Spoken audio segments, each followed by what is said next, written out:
Katlyn Chookagian versus Cynthia Calvillo. We got minus 255 on Cynthia Calvillo and plus 215 on the blonde fighter. And the line actually opened up at minus 160, and we've seen steady movement and heavy movement, I should say, towards Cynthia Calvillo as this fight week has gone on. And I got to say, I can't really understand it. So let's start off with Cynthia Calvillo first and foremost. She is coming off a main event victory over Jessica Eye back in June. She was scheduled to fight Lauren Murphy back in October, I believe, at UFC 254. Unfortunately, Calvillo tested positive for COVID-19, so she got pulled out. Lauren Murphy gets a new opponent, and now she gets rescheduled just over a month or just under a month later now against Katlyn Chookagian. I'm a Calvillo believer. I think she has some talent. I think she's good for the division. Great wrestling, good jiu-jitsu, improving striking. Obviously, again, working over there at Team Alpha Male and Justin Buckles and those guys. I'm not entirely sure what that relationship looks like now, just due to, I believe, Buckles having to leave Team Alpha Male. But, she's had a decent career. Her only loss coming to Carla Esparza back in 2017. And now she's on a 4-fight unbeaten streak, which includes a draw to Marina Rodriguez back in December at UFC DC, I believe it was. Now, the reason I'm a little bit skeptical about this fight is due to the massive size disadvantage that she's going to be at with Katlyn Chookagian, who has a 5-inch height advantage, 2-inch reach advantage, but obviously it's going to be much more pronounced once we see them side to side and facing off against each other. And Calvillo, sometimes she gets a little bit too carried away with, being too confident in her hands. And obviously that's not really a bad thing at sometimes, but sometimes it is. And I think it would be bad against a girl like Katlyn Chookagian, who can make fights much, much closer just due to her movement, her pitter-patter shots, her nice 1-2s down the middle, extending far on them as well, too, to really, punctuate the height advantage that she has over most of her opponents. And, I think that might cause Calvillo some trouble here. Now, Chookagian is a high-level jiu-jitsu player herself as well. I think most notably she's a brown belt under Renzo Gracie. So I don't think that she'll have, a significant amount of trouble on the ground if it gets there.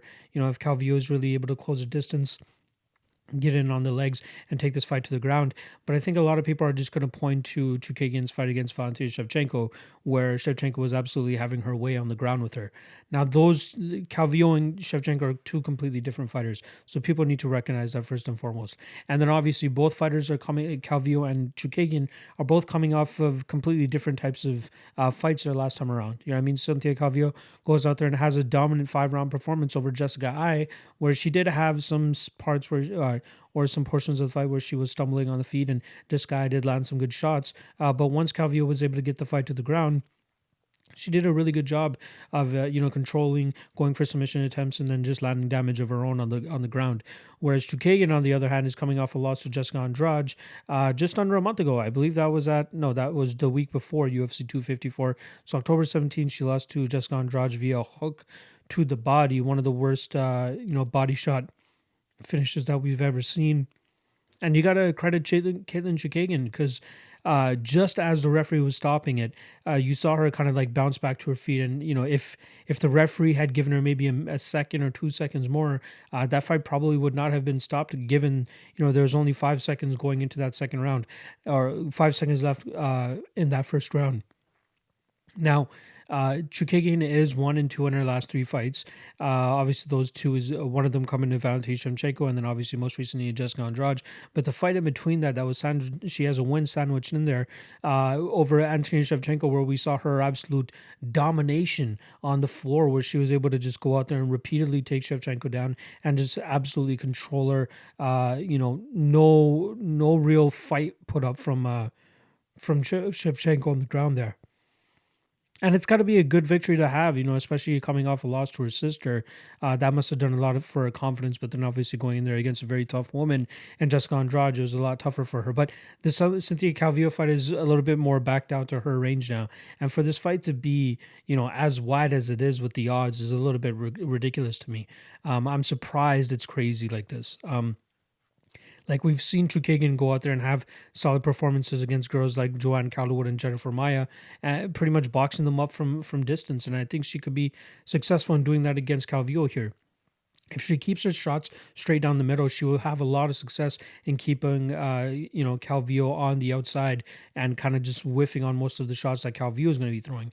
Now, the difference between Jessica Ai and Katlyn Chookagian is that Chookagian moves a lot more than I.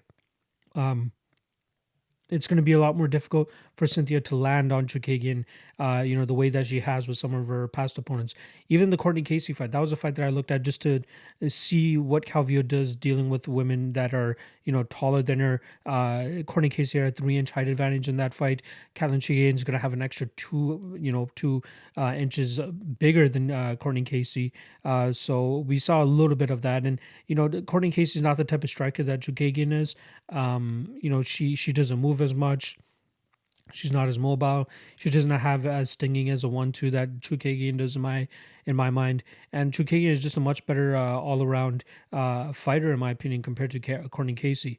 So yeah, I think these odds must be a lot closer. I think the opener was a little bit more on the nose here, but the public has absolutely steamed Calvillo here, and I don't think it's justified. I think this fight's going to play out much closer, and I would rather have my money on the plus 205, plus 210 dog in Chookagian than I would on Cynthia Calvillo here. We saw just this past weekend, Kay Hansen and Corey McKenna had a really, close fight, in a fight where a lot of people thought Kay Hansen would just run away with it.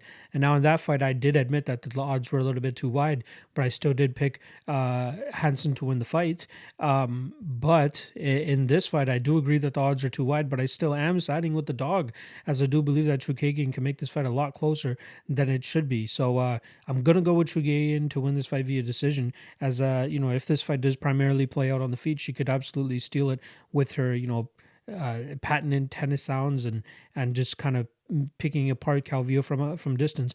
And if this fight does hit the ground, I don't think it'll be completely one-way traffic for Calvillo. I think Chookagian will have some success on the ground too, even if she's on her back. So not saying that she's going to go out there and submit Calvillo, but she'll make it a lot tougher for Calvillo to really get her a game going than some of the past opponents that Calvillo has taken to the ground. So once again, I'm going to go with Chookagian to win this fight via decision. I think there's massive value here on her at plus money, especially at plus 215. And last thing I'll say about this, I know a lot of people want to write fighters off once they talk about retirement, and even if it's the word that they use in a fight prior to before. But the fact that she's getting right back in there just kind of makes you believe that, okay, she wants to get that L back off of her record.